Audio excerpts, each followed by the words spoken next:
All right, so today we are going to be diving into the life and career of Brenton Wood. Okay. The soul singer. Yeah. You know, behind hits like the Oogum Boogum Song and Give Me a Little Sign. Sure. You know, you might know those tunes, but trust me, his story has some layers you wouldn't expect. Right. We've got articles here, some biographical stuff, Right. and even some pieces analyzing his impact on Chicano soul music. Interesting. And that's what I'm really curious about. Like, how did this guy become such an icon in that scene? Well, what's interesting is that Brenton Wood wasn't Latino himself. Oh, really? Yeah, he was born Alfred Jesse Smith in Shreveport, Louisiana, back in 1941. Wow. So not exactly the California vibe I associate with his music. Right, but his family moved to San Pedro, California when he was young. Oh, okay.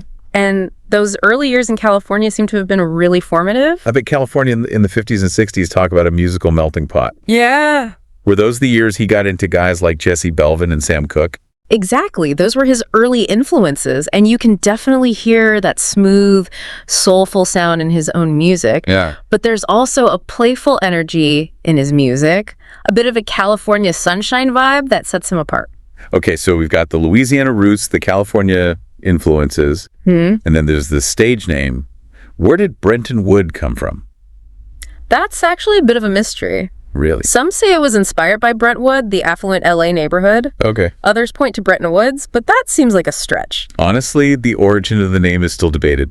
I kind of like that it's a little unclear, adds to the mystique. But, you know, I gotta say the name Brenton Wood, it really does fit his style. It does. It's smooth, a little mysterious, just like his music. Absolutely. The name has that classic soul singer vibe. Yeah. And speaking of his music, it's interesting to look at his early career before the big hits. Yeah, he didn't just burst onto the scene fully formed, right? Not at all. He had some early singles on smaller labels like Brent Records and Wand Records, Okay. but none of them really took off. Interesting. It's a good reminder that even for artists who achieve huge success, there's often a period of grinding and hustling, Right. paying their dues before they catch a break. It's interesting because when you listen to those early tracks, the talent is clearly there. Yeah. You can hear the seeds of what would become Oogum Boogum or Give Me a Little Sign. And I know. But something was missing.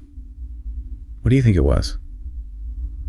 It's hard to say for sure. Maybe it was the right song. Yeah. Maybe the right production. Maybe just the right moment in time. Or maybe it was a combination of all those things. Yeah. Sometimes it's just a matter of all the pieces falling into place. Well, the pieces definitely fell into place in 1967. They did. That was a pivotal year for him. Yeah. He signed with Double Shot Records and released the Oogum Boogum Song. And that's where things get interesting. The song had this quirky, almost novelty feel to it, but there was also something undeniable about that groove. Oh, absolutely. Oogum Boogum is so catchy. It's almost impossible not to move to it. Right. I remember hearing it for the first time and thinking, what is this crazy song? Right. But then I couldn't get it out of my head. And that's the brilliance of it. It was catchy enough to grab people's attention, Yeah. but it also had that soulful undercurrent that gave it staying power. It charted, well, hitting the R&B and pop charts. But you know what's fascinating? say? It was a massive hit in Southern California, even hitting #1 on KHJ radio. That regional success is really telling. It speaks to the power of local scenes and how a song can become deeply embedded in a particular community's culture. Yeah. It's like Oogum Boogum captured something specific about the Southern California vibe at that time. You know, that makes me think about how his music later took off with Latino audiences. Yeah. Do you think there's a connection there, like this idea of regional identity and how music can tap into that? I think there's definitely something to that. But before we get into the Latino connection, Right. we have to talk about Give Me a Little Sign. Because just a few months after Oogum Boogum, he released what would become his signature song. Yeah, Give Me a Little Sign was huge. It went top 10 on the Billboard Hot 100, even charted in the UK. Wow. We're talking a certified soul classic here. It's a song that's stood the test of time, and I think part of its appeal is that it manages to be both incredibly catchy and deeply soulful at the same time. Oh, totally. It's got that driving beat that makes you want to get up and dance. Yeah. But then there are those lyrics full of longing and vulnerability. It's a perfect blend of light and shade. And it's interesting to note that the song's title, Gimme a Little Sign, isn't actually sung anywhere in the lyrics. Oh, really? The chorus is, "Give me some kind of sign, girl." But that subtle shift in the title adds to the catchiness. That's such a good point. I'd never noticed that before. Yeah. It's like a little songwriting trick that adds to the song's mystique. It's a reminder that crafting a hit song isn't just about a great melody or a catchy hook. Yeah. It's about all these little details that work together to create something special. And speaking of special, we can't forget about his backing band during this era, Kent and the Candidates, led by drummer Kent Sprague. Oh, yeah. They really added something extra to those recordings. Absolutely. They were a tight-knit group, and their chemistry is evident in the music. It's like they were the perfect complement to Brenton Wood's smooth vocals. They had that raw energy that balanced out the sweetness of his sound. It was a winning combination for sure. Totally. But as we move into the 1970s, things start to shift for Brenton Wood. Okay. Both musically and in terms of his career trajectory. Yeah, the 70s were a time of experimentation for him. He formed his own record label. Really? Started exploring funk and soul influences. More explicitly, even collaborated with some big names. Exactly. He co-wrote a track called Sticky Boom Boom Too Cold with Al McKay from Earth, Wind and Fire. Wow. And he even recorded a duet with the legendary Shirley Goodman. Talk about range. It's like he was pushing himself creatively, trying to find new ways to express his musical vision. And, I have to admire that he wasn't content to just rest on his laurels. He wanted to keep evolving. And that evolution takes us to one of the most fascinating aspects of Brenton Wood's career, his enduring popularity among Latino audiences. Okay, so we've laid the groundwork. His early life, the California influences, the breakthrough hits. Right. Now let's finally dig into this Chicano soul connection, because that's where things get really interesting. It is fascinating, isn't it? Yeah. You'd think a soul singer who came up in the 60s would have faded with the times, but Brenton Wood's music found a whole new life with Chicano audiences. It's almost like he tapped into something universal with those classic love songs, something that resonated across cultures. But it goes deeper than that, right? Absolutely. Well, we have to remember the context the Chicano movement was gaining momentum in the 70s. Okay. A time of social and cultural awakening for Mexican Americans. All right. And in many ways, Brenton Wood's music became a soundtrack to that movement. So it wasn't just about romantic love. It was about cultural pride, too. Exactly. His music, with its themes of resilience and hope, spoke to the experiences of a community that was fighting for recognition and equality. One of the articles mentioned that his songs were frequently played at weddings and quinceañeras. Yeah. Big celebrations within Latino families. That's right. His music became woven into the fabric of everyday life. For many Chicanos, it was the music of love, family, and community. It was music that brought people together. I can see how those warm, soulful melodies would fit right in. But I'm curious, do the articles shed any light on how Brenton Wood himself felt about this connection with Chicano culture? From everything I read, he embraced it wholeheartedly. He seemed to genuinely connect with those audiences, and they loved him right back. He performed regularly at clubs and festivals in California, Mexico, and Arizona, becoming a beloved figure in the Chicano community. It's such a cool example of how music can transcend boundaries. Yeah. How an artist from one background can connect with a culture that might seem completely different on the surface. And it speaks to the power of authenticity. I think audiences could sense that Brenton Wood wasn't just pandering. He was expressing something real. Right. Something that resonated with their own experiences. It makes me think about how we were talking earlier about those regional hits, like Oogum Boogum blowing up in Southern California. Yeah. Maybe that regional success laid the groundwork for his later crossover into Chicano soul. Okay. Like he already had that connection with a specific community, and that just expanded outward. That's a great point. It's all about building those connections one audience at a time. And for Brenton Wood, those connections led him to a place he might never have imagined when he started out. And those connections weren't just limited to the 60s and 70s. Right? His music has continued to resonate with new generations.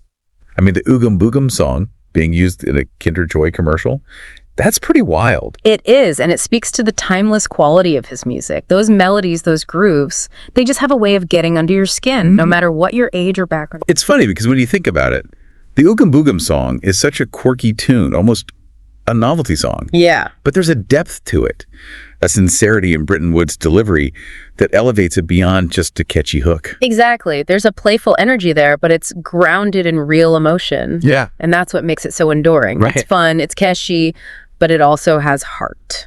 And let's not forget about the resurgence of his music in film and television. Oh, yeah. You've got the Umbrella Academy, Almost Famous, Don't Worry Darling, all featuring Brenton Wood tracks. It's like he's having a whole second wave of popularity. And it's well-deserved. His music brings a certain vibe and nostalgia for a bygone era. Right. But it also feels fresh and relevant. It makes you wonder what Brenton Wood himself would have thought about this whole resurgence. Oh. I bet he would have gotten a kick out of seeing his music being rediscovered by new generations. I think so too. And, his story reminds us that an artist's impact can extend far beyond their lifetime. Yeah. Their music lives on touching people in ways they might never have imagined. It makes you think about legacies, doesn't it? It does. Like, what mark do we want to leave on the world? And for Brenton Wood, it seems like that mark is one of joy, connection, and a whole lot of soul. Beautifully put. And speaking of legacies, we can't overlook Brenton Wood's final tour. Catch You on the Rebound. The Last Tour. Oh, yeah. It was a fitting title for a farewell tour referencing his 1967 hit.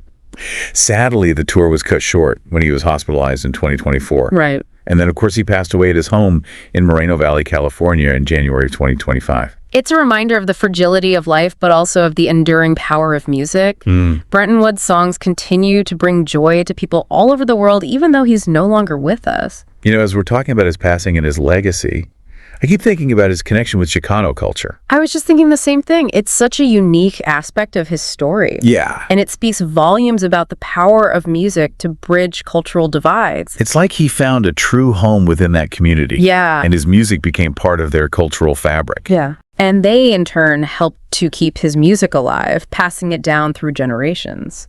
It's a beautiful example of a reciprocal relationship between an artist and their audience. Absolutely. And it makes me wonder if Brenton Wood's story has sparked any thoughts for you as the listener. Maybe you're a longtime fan who's rediscovering his music, or maybe you're just hearing about it for the first time. Right. Either way, there's something pretty special about this guy's journey. I think what strikes me is how Brenton Wood's career defied easy categorization. Yes. He was a soul singer, yes, but he was also so much more than that. He was a Chicano soul icon, a regional hitmaker, a songwriter, a performer, an entrepreneur. It really goes to show that success can take many forms, right? It's not always about topping the charts or becoming a global superstar. Right. Sometimes it's about connecting with a specific audience on a deep, meaningful level. And those deep connections often happen in unexpected places. Who would have thought that a soul singer from Louisiana would become such a beloved figure in Chicano culture? It's a testament to the power of music to transcend boundaries and bring people together. And it makes me think about how we often put artists in boxes, Yeah. labeling them by genre or era. Yeah. But Brenton Wood's story shows us that those labels can be limiting. His music resonated with people from all walks of life because it spoke to something universal, something that went beyond categories. It's a good reminder to keep an open mind and to be willing to explore music outside of our usual comfort zones. You never know what gems you might discover. Exactly. There's a whole world of music out there just waiting to be explored. And sometimes the most unexpected discoveries are the most rewarding. Like, I'm betting there are some listeners out there who had no idea about Brenton Wood's connection to Chicano soul. It's a side of his story that often gets overlooked, but it's such an important part of his legacy. And it speaks to the diversity of his influences and the breadth of his appeal. Well, I think it's safe to say that Brenton Wood left the mark on the world. His music brought joy to countless people, and his story continues to inspire. He was a true original, and his music will continue to be enjoyed for generations to come. So as we wrap up this deep dive, I'm curious to know what stood out to you about Brenton Wood's life and career. Yeah. What resonated with you the most? Did his music evoke any memories or emotions? Did his story challenge your assumptions about success or creativity? Yeah. Whatever your takeaway, we hope this deep dive has given you a new appreciation for the music and legacy of Brenton Wood, a soul singer whose journey took him to unexpected heights and touched the lives of people all over the world. Yeah, like maybe it was something about his sound or like his connection with Chicano culture. Yeah, it's really interesting to see how his music crossed over like that. You know what I mean? And like, did his story like challenge any assumptions you might have had about success or creativity? Yeah, definitely. I think for me, it's like a reminder that success isn't always about like, fame and fortune. Yeah. It's about connecting with people and making a difference, even if it's just on a small scale. Like Brenton Wood, he wasn't necessarily like a household name, but he touched so many lives with his music. Yeah, he really did. And that's something special. I think what's so cool about his story is that he shows us that music can be a bridge between cultures. Yeah. Like he was a soul singer from Louisiana, but he found this incredible connection with the Chicano community. And his music became like a symbol of cultural pride and unity. That's right. And it shows that music really is a universal language, It can transcend any boundary. Totally. And bring people together. Well, it's safe to say that we've only just scratched the surface here. Oh, yeah. There's so much more to explore when it comes to Brenton Wood's music and his legacy. Absolutely. So, thanks for joining us on this deep dive. Yeah, this has been fun. It's been a real pleasure kind of unpacking this together. And, and I hope that, maybe this has inspired you to go and, check out some of his music if you haven't already. Definitely give it a listen. Or revisit some of your favorite Brenton Wood tunes. Or learn more about Chicano soul. Yeah, exactly. There's a whole world of music out there to discover. Absolutely. So until next time, keep exploring and keep the music playing. Keep diving deep.